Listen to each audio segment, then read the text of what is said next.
Boa noite, irmãos. A graça e a paz do Senhor esteja no nosso meio nessa noite. Amém?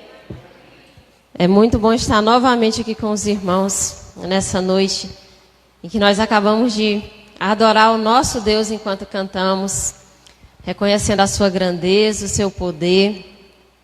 Queria convidar você agora a nós nos curvarmos diante da sua santa palavra, para nós meditarmos nessa palavra nessa noite.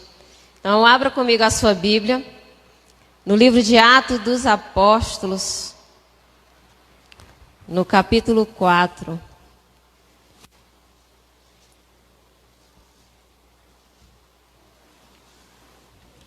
Atos dos Apóstolos, capítulo 4. Queria convidar você, à medida que você fosse encontrando esse texto, também se colocasse em pé.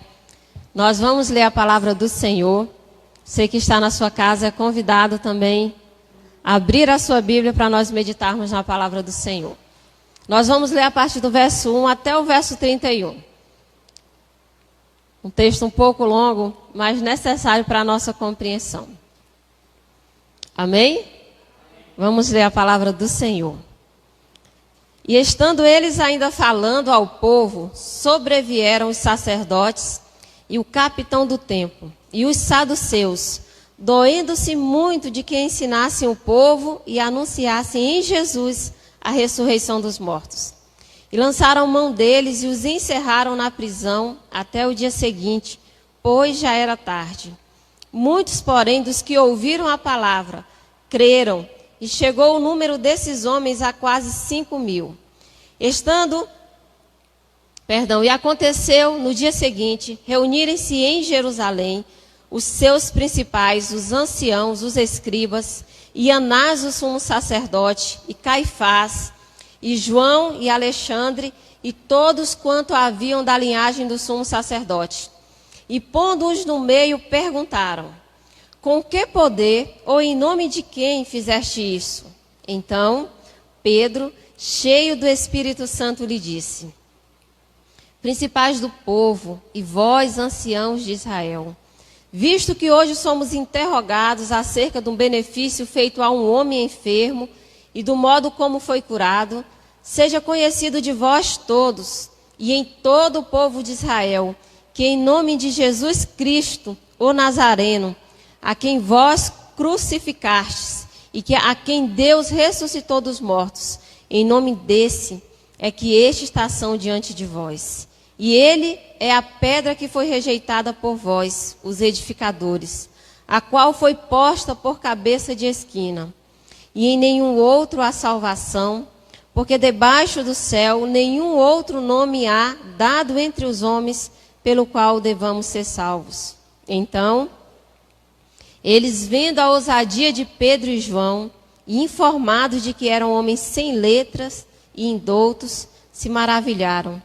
E tinham conhecimento de que eles haviam estado com Jesus. Vendo estar com eles o homem que fora curado, nada tinham que dizer em contrário. Todavia, mandando-os sair fora do conselho, conferenciaram entre si, dizendo: que havemos de fazer a estes homens? Porque a todos os habitantes de Jerusalém é manifesto que por eles foi feito um sinal notório, e não o podemos negar.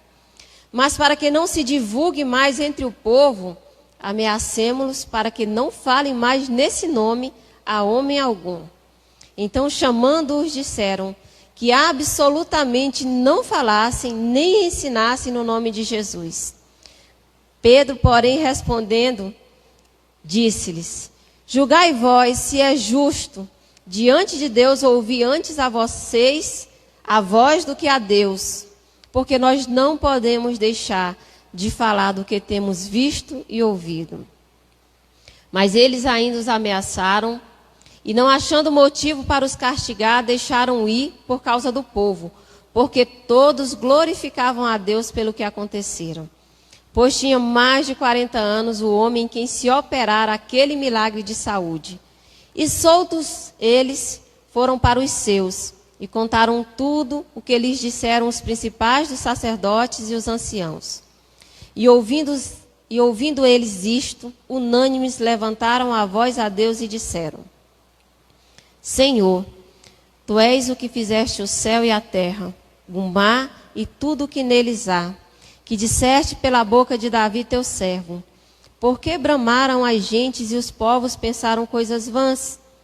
Levantaram-se os reis da terra e os príncipes se ajuntaram a uma contra o Senhor e contra o seu ungido. Porque verdadeiramente contra o teu santo filho Jesus, que ungistes, se ajuntaram não só Herodes, mas Pôncio Pilatos com os gentios e os povos de Israel, para fazerem tudo quanto a tua mão e o teu conselho tinham anteriormente determinado que se havia de fazer. Agora, pois, ó Senhor, olha para as suas ameaças e concede aos teus servos que falem com toda a ousadia a tua palavra, enquanto estendes a mão para curar e para que se façam sinais e prodígios pelo nome do teu santo filho Jesus. E tendo eles orado, moveu-se o lugar onde estavam reunidos. Todos foram cheios do Espírito Santo e anunciavam com ousadia a palavra de Deus. Vamos orar? Feche seus olhos. Queria que você orasse ao Senhor. Eu não posso tocar o seu coração com as minhas palavras, mas o Espírito Santo pode. Porém, o Espírito Santo só entra, só habita e só age onde há lugar e permissão para que ele faça isso.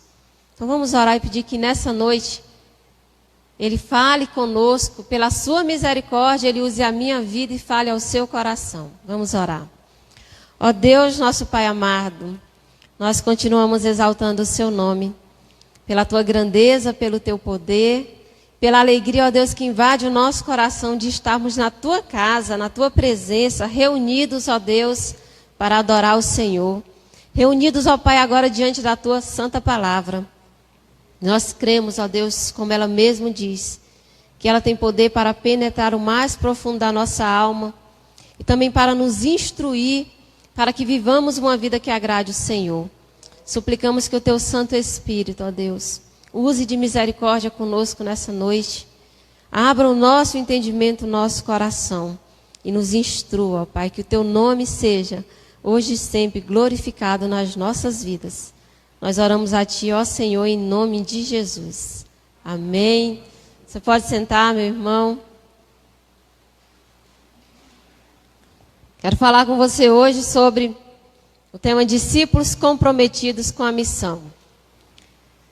Quando eu leio esse texto, esse capítulo de Atos, esse para mim é um daqueles textos que a gente olha e lê na Bíblia e salta aos nossos corações. Eu sou apaixonada por esse texto. E sempre que eu tenho a oportunidade de falar sobre ele, eu me alegro muito.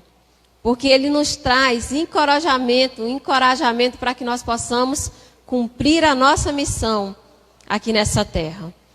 Porque nos é preciso ser lembrado que nós estamos aqui porque nós fomos comissionados por Jesus para cumprir uma missão até que ele venha nos buscar.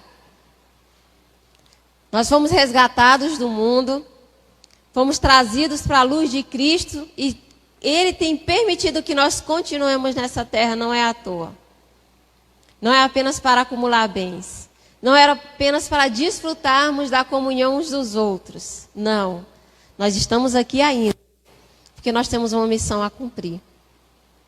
Antes de subir aos céus, Jesus comissionou os seus discípulos, aqueles que estavam ali, e todos nós, que também somos discípulos de Jesus, a falarmos do seu amor a todos aqueles que estão perdidos.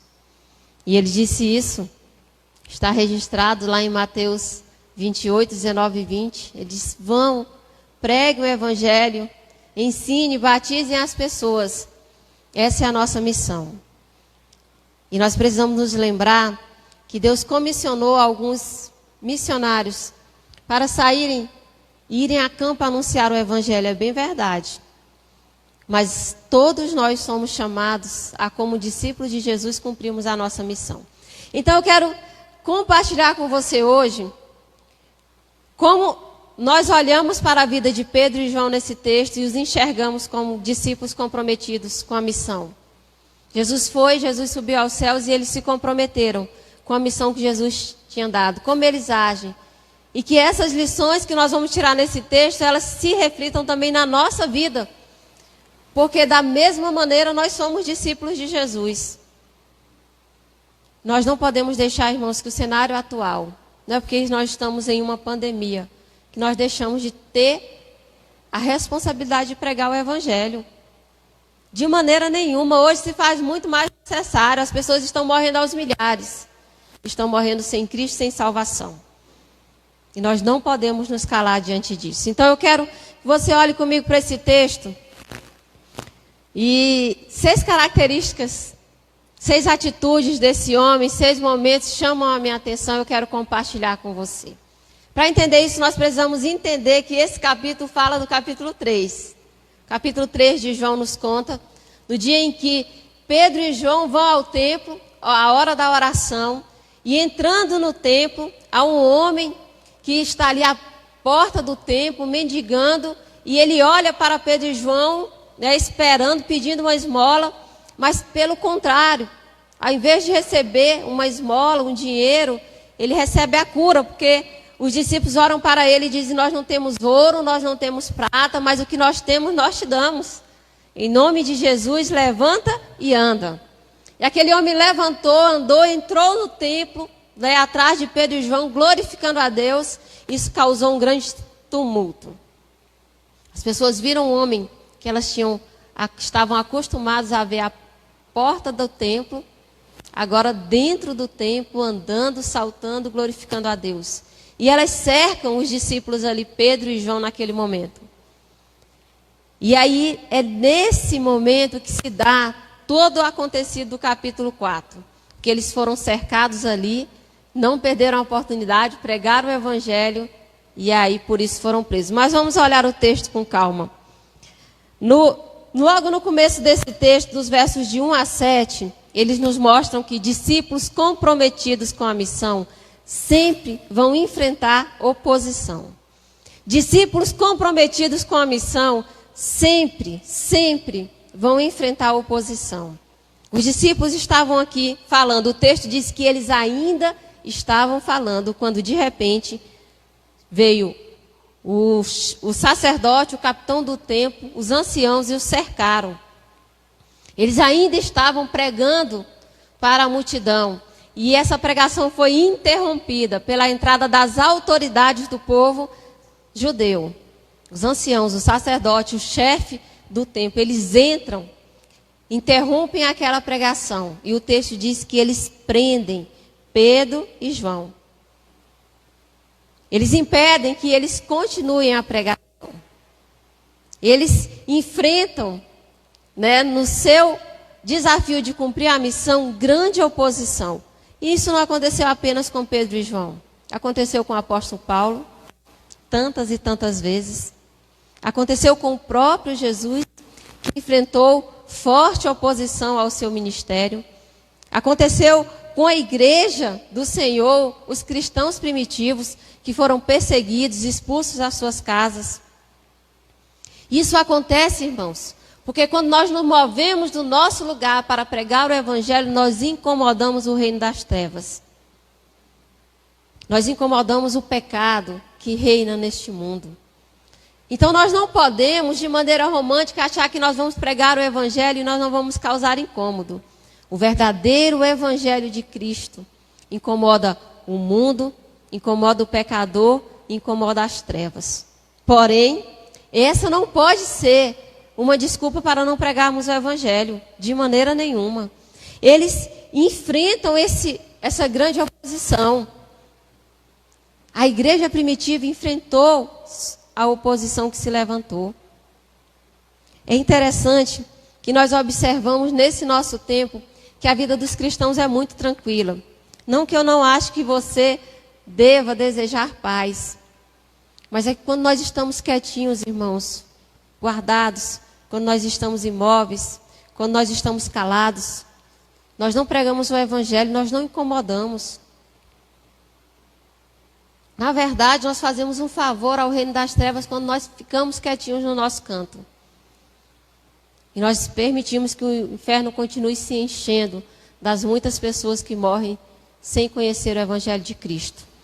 Então, se nós somos discípulos e estamos comprometidos com a missão, com a responsabilidade de anunciar Jesus, seja para o nosso vizinho, seja para o nosso pai, seja para o nosso esposo, seja para aquela pessoa que não conhece Jesus que está próxima de nós. Nós devemos estar preparados para enfrentar a oposição. Você olha para o texto e o texto diz que prenderam, lançaram a mão deles e colocaram na prisão até o dia seguinte. Mas nós não olhamos para esses homens e os encontramos amedrontados.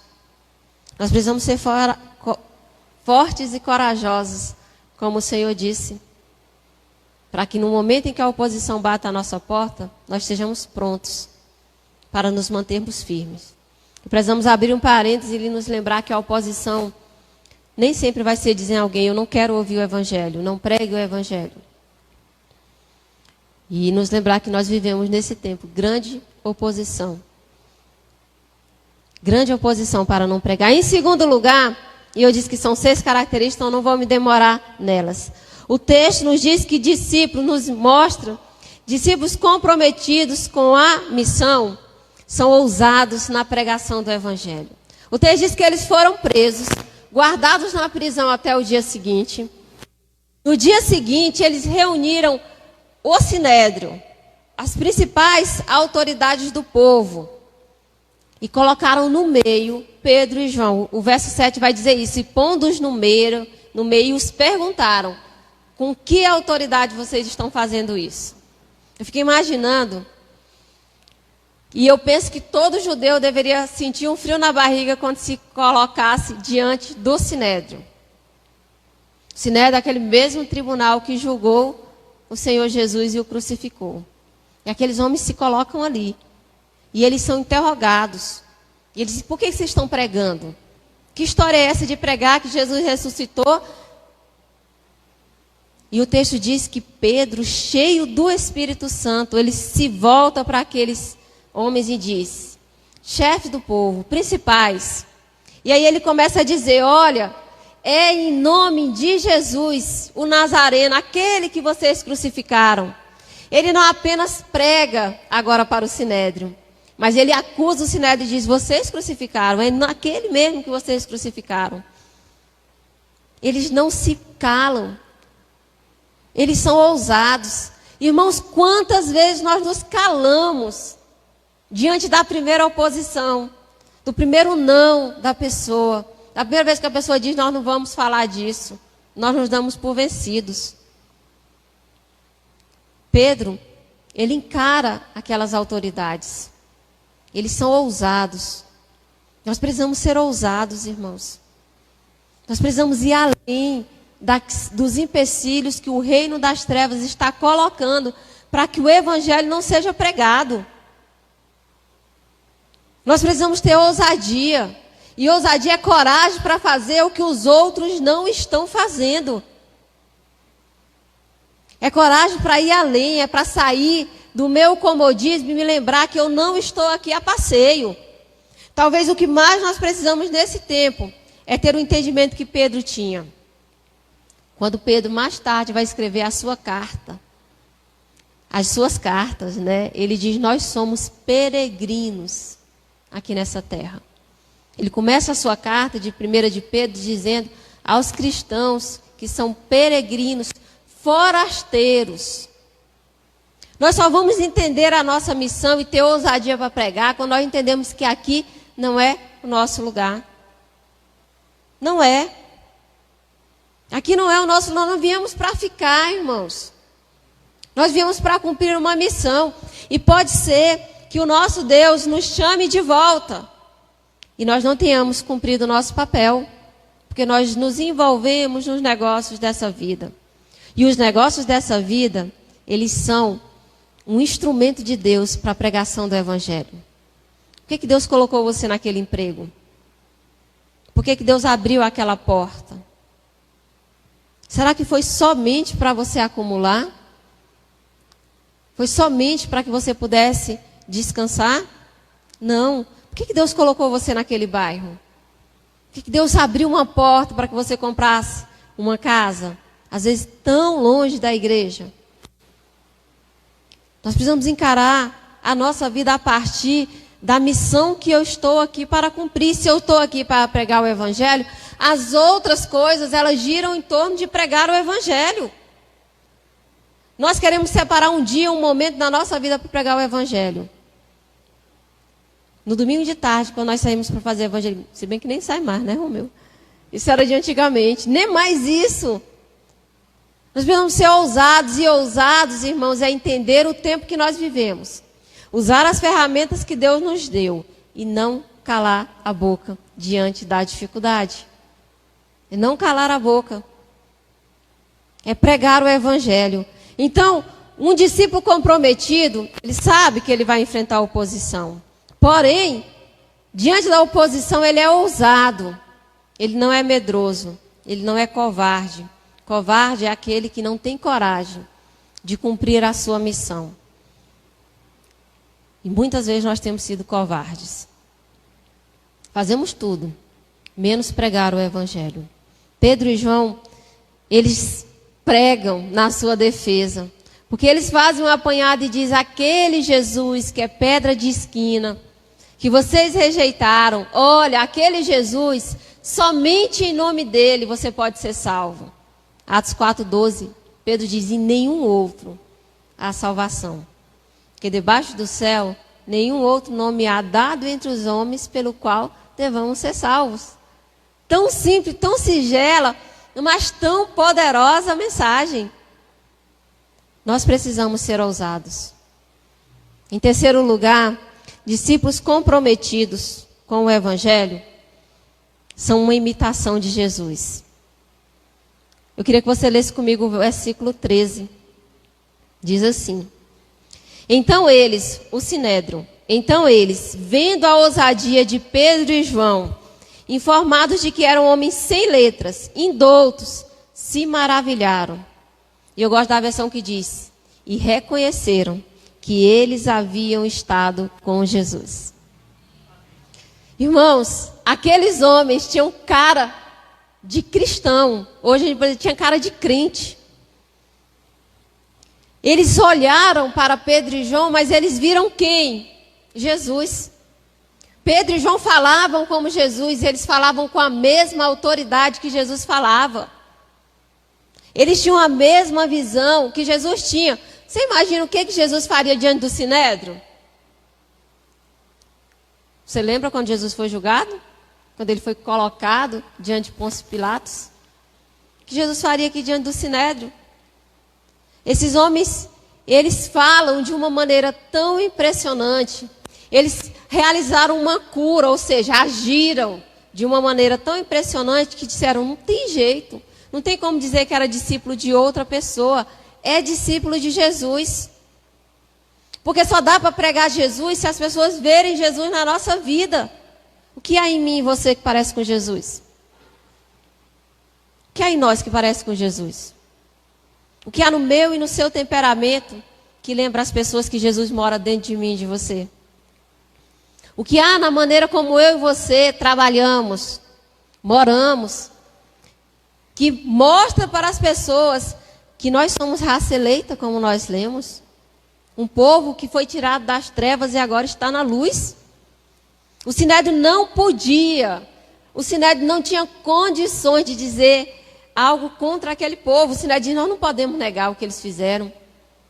Nós não podemos negar que eram discípulos de Jesus, nós não podemos negar a pregação deles. É isso que dá poder à nossa pregação. O que dá poder à nossa pregação é o Evangelho que nós vivemos. Porque quando nós vivemos o Evangelho, nós somos parecidos com Jesus. Qual é o grande entrave à pregação do Evangelho de Cristo? O testemunho do cristão.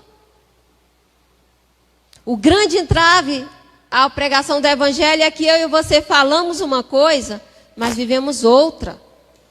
É porque nós cantamos que nós amamos a Jesus, mas nós amamos mais o nosso dinheiro, nós amamos mais a nossa família, nós amamos mais o sonho que nós queremos que Deus realize. Mas nós dizemos que nós amamos Jesus. Nós dizemos que nós morremos por Jesus. Nós dizemos que a casa do Senhor é o melhor lugar.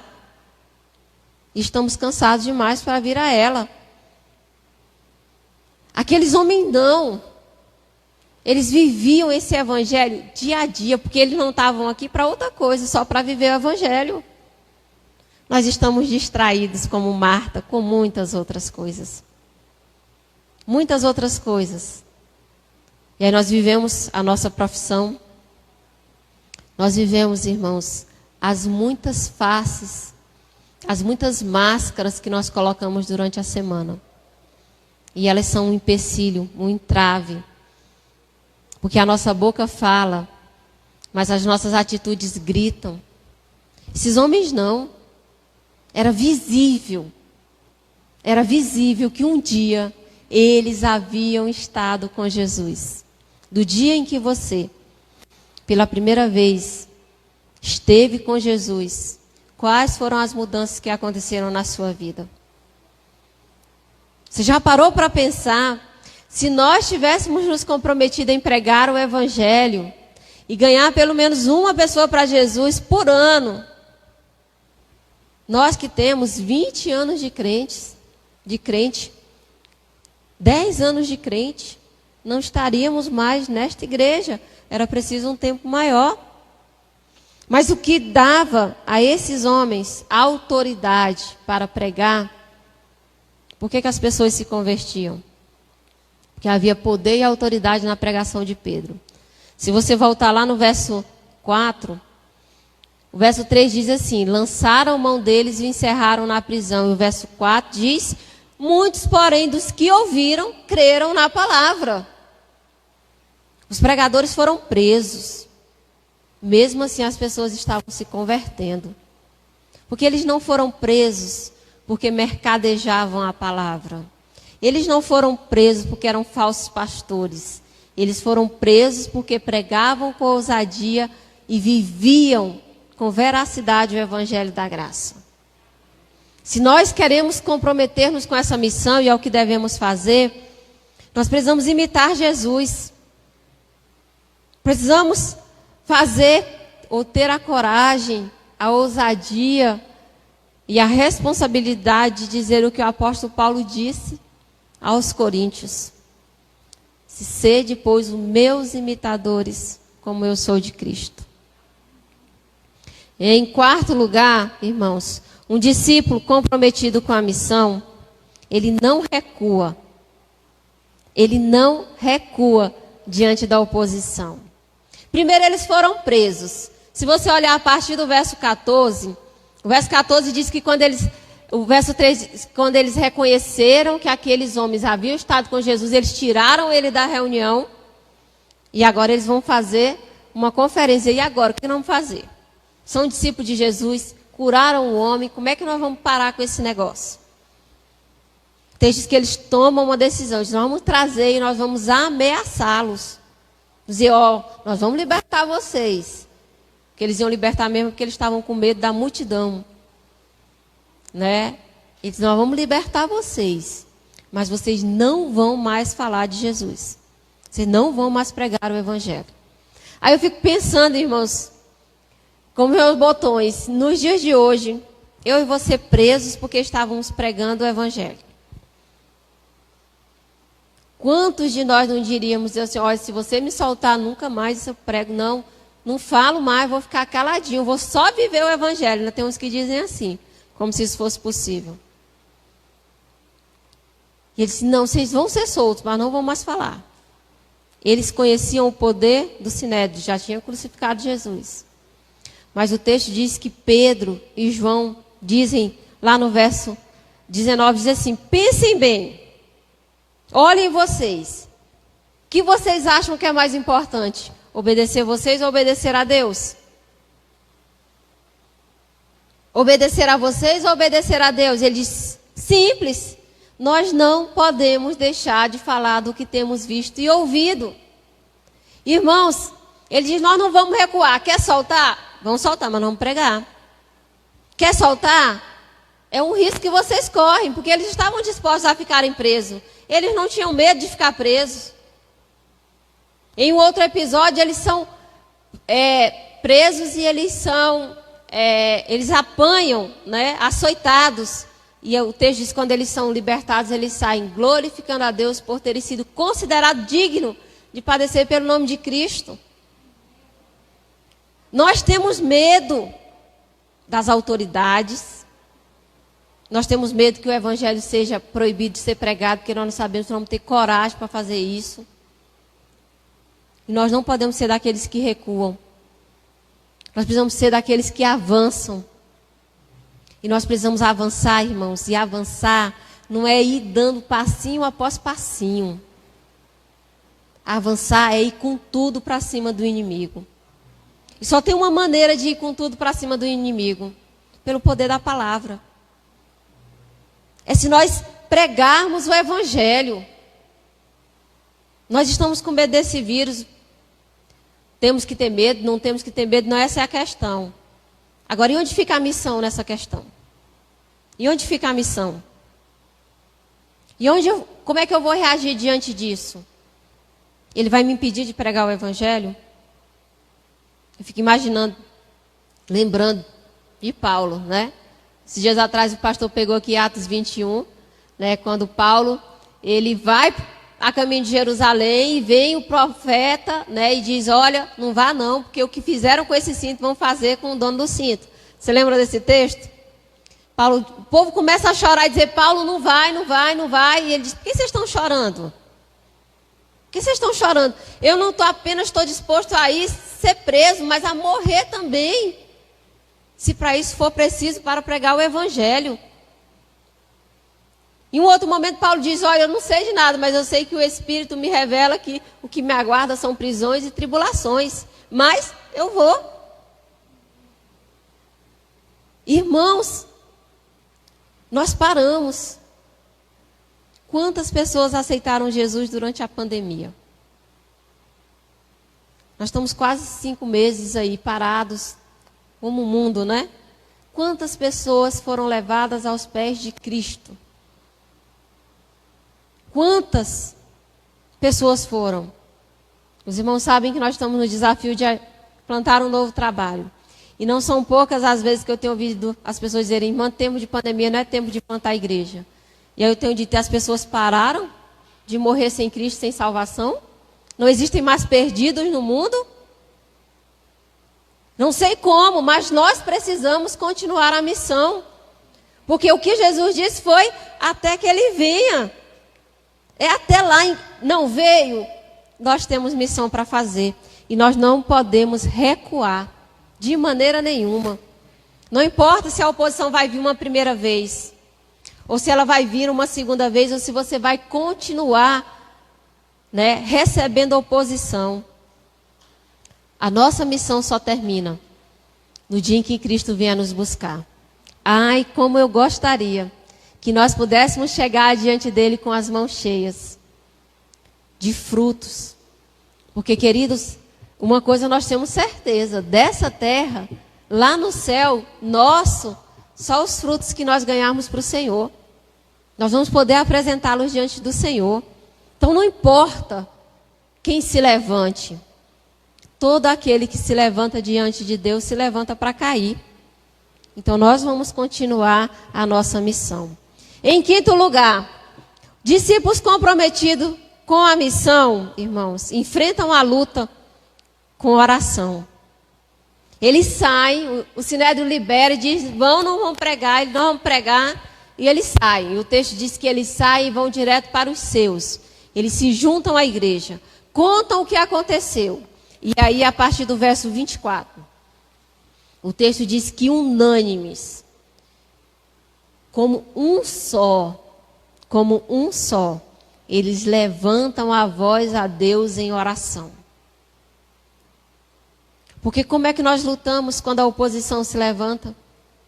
Como é que nós lutamos para que as vidas se rendam aos pés de Cristo? Você e eu sabemos que elas não se rendem a Cristo pela nossa bela pregação. Não são as minhas nem as suas palavras que convencem, mas é a ação do Espírito Santo de Deus. As barreiras caem quando os nossos joelhos se dobram, irmãos. Mas nós não queremos, nós queremos ganhar as pessoas sem esforço, sem colocar diante de Deus. E aqueles homens oram. E é muito interessante essa oração. Só essa oração dava uma pregação. Mas eles oram e reconhecem a soberania de Deus. Eles sabem que tudo que está acontecendo está debaixo do controle da vontade, da permissão de Deus. A oposição, Deus está vendo. A dificuldade, Deus está vendo. Mas eles oram, irmãos, por ousadia para pregar. A oração deles no verso 29 é: agora, pois, ó Senhor, olha para as suas ameaças. Talvez nós continuaríamos essa frase dizendo: destrói. Né? Destrói o nosso inimigo. Muda ele de setor. Muda de cidade. Leva para outro lugar. A oração deles não é essa. Olha para as suas ameaças e concede que os teus servos falem com toda a ousadia a palavra de Deus. A oração é: Senhor, nós estamos enfrentando oposição. Está difícil o negócio. Então, me reveste do teu Espírito para que eu possa com ousadia pregar a tua palavra. Irmãos, nós temos orado assim. Senhor, me dê ousadia para falar para o meu patrão. Me dê ousadia para falar para aqueles que o Senhor tem colocado do meu lado. Nós precisamos dobrar os nossos joelhos e chorar diante de Deus, dizendo: Senhor, eu tenho sido covarde. Porque o Senhor colocou tanta gente do meu lado.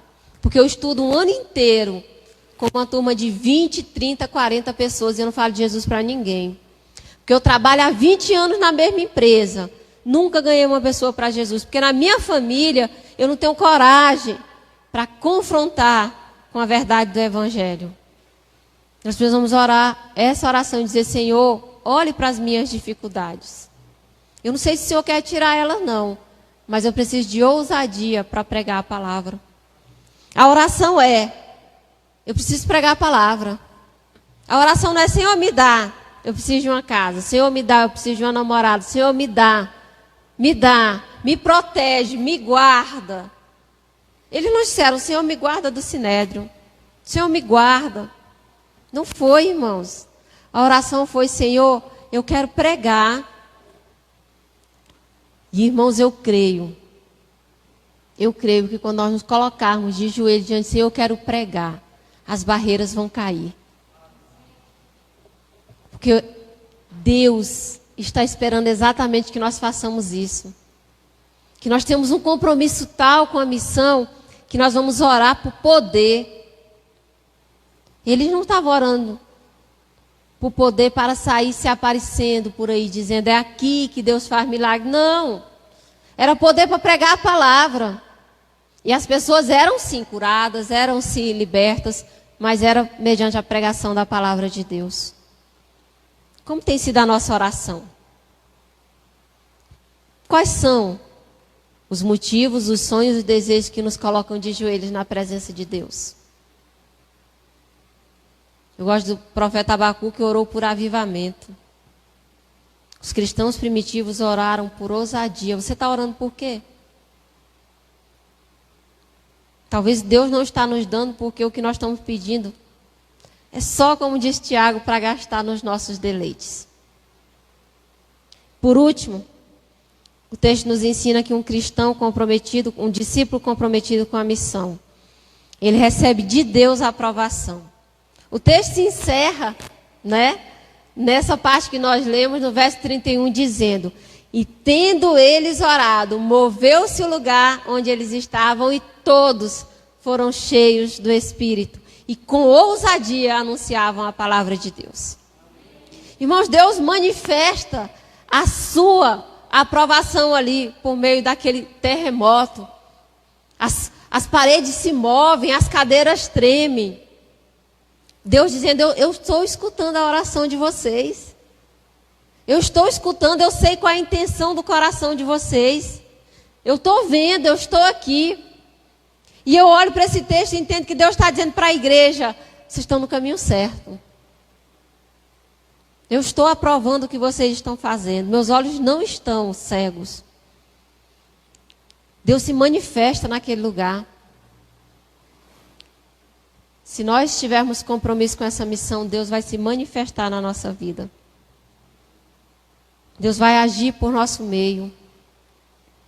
Nós vamos ver as pessoas se renderem a Cristo por meio da nossa humilde, miserável vida, porque Deus vai operar em nós. E o texto diz que a aprovação de Deus produziu enchimento do Espírito. O texto diz, moveu-se o lugar onde estava, todos foram cheios do Espírito. E aí o texto termina dizendo, pregaram com ousadia o Evangelho, porque cheio do Espírito Santo é pregar o Evangelho com ousadia. Ser cheio do Espírito Santo não é o que o povo tem dito por aí. A maior característica que comprova que eu e você somos cheios do Espírito é porque nós somos comprometidos com a missão. Quando eu olho para esses homens, irmãos, eu preciso olhar para mim. E eu preciso chorar diante desse texto. E olhar para a minha vida e dizer, eu tenho um compromisso com essa missão. Eu tenho coragem de enfrentar a oposição com ousadia, não recuar, mas pregar um evangelho que vai ser confirmado pela imitação que eu faço de Cristo na minha vida. O que Deus tem nos despertado nesse tempo exatamente para isso. Eu sei que muitas igrejas por aí têm estado preocupadas em consolar o povo por causa da pandemia. Não creio que esse é o propósito de Deus para nós. O propósito de Deus é dizer, é hora de colocar a mão na massa. É hora de servir. É hora de colocar a nossa missão na prática. Do jeito e nas condições que Deus tem nos dado hoje. É possível pregar o Evangelho. É possível fazer discípulos. E é possível cumprir a nossa missão. E a minha oração, meu querido, é para que Deus, olhando do céu para nós, encontre em cada um de nós um discípulo comprometido. Que Deus olhe para mim e para você e nós sejamos achados por Ele fiéis, aprovados. Agora, isso será impossível se nós formos crentes que não estamos comprometidos em cumprir essa missão, que acha que pregar o Evangelho é para o pastor, é para a missionária, é para a equipe de cântico, de louvor, de evangelismo. Você é discípulo de Jesus? Pregar o Evangelho é sua missão. E um dia, aquele que nos comissionou virá. Hebreus diz que ele não tardará, ele virá. E quando ele vier, irmãos, que as nossas mãos estejam cheias e que nós alegremos o coração do Senhor nosso Deus. Feche seus olhos, vamos orar. Não sei dessas características qual está faltando à sua vida. Não sei aonde Deus quer aperfeiçoar você no cumprimento da missão. Mas se o Espírito Santo falou ao seu coração, é porque Ele está chamando você a assumir com Deus o compromisso de se aperfeiçoar nessa área. Não perca essa oportunidade. Faça desse momento de oração um compromisso com o Senhor Deus. Vamos orar. Ó Deus querido, nosso Pai amado, louvamos o Senhor, porque, ó Deus, nós não fomos apenas salvos, que é tão grande privilégio termos sido resgatados, mas nós também fomos chamados pelo Senhor para resgatar outros, para ser instrumento nas tuas mãos. Ó Deus, levanta aqui no nosso meio servos teus discípulos comprometidos com a missão de pregar o Evangelho. Não deixe que nós paremos diante das dificuldades, Senhor. Não deixe, ó Deus, que nós sejamos covardes diante da oposição do inimigo. Mas faz de nós um povo corajoso, ousado, que no poder do Espírito Santo vai sair a campo para pegar o Evangelho àqueles que o Senhor tem colocado ao nosso lado. Tira o nosso medo, o nosso comodismo. Ó Senhor, tira de nós aquilo que tem ocupado o lugar da missão na nossa vida. Como o Senhor revestiu o teu povo no passado, faz de novo hoje, Senhor.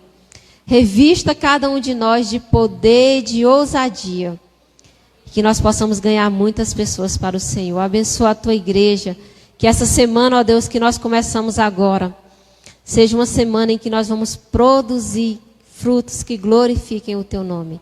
Seja com os teus filhos lá no trabalho, em casa, aonde a nossa missão vai acontecer. Que o Senhor esteja conosco, nos abençoando. Recebe, ó Deus, a nossa oração, a nossa adoração, pois adoramos ao Senhor e agradecemos por este momento, no doce e precioso nome do teu amado Filho Jesus. Amém, meus queridos.